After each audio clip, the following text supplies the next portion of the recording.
नमस्ते, प्रणाम। आप लोग के बीच हम एक रस्म होता है हम लोग में, जो शादी हो के सब संपन्न होता है तो फिर एक ककन खुलने वाला रस्म होता है। उसी का गाना मैं लेकर आई हूँ, सुनिए आप लोग, आशीर्वाद दुलार जरूर दीजिएगा। धन्यवाद। हम चली आइला राम बाबा आस है, देहु ना राम बाबा अपनी आशीष है।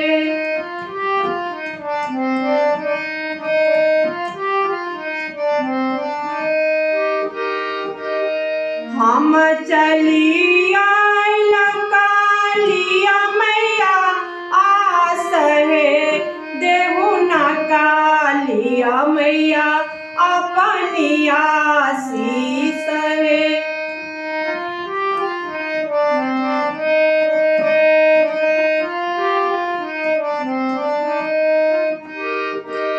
लेहु नया दित दुल्हा पटुका पासारी है, लेहु नाला भली सुबह आचरड्या साई है।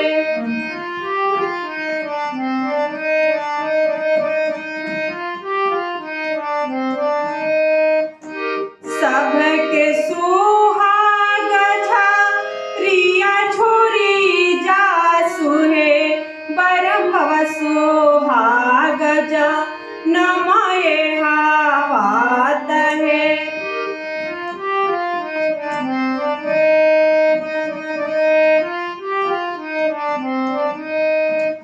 अरे काली मतया सी सजान नमये हावात है, सभदता तासी सजा नमये हावात है।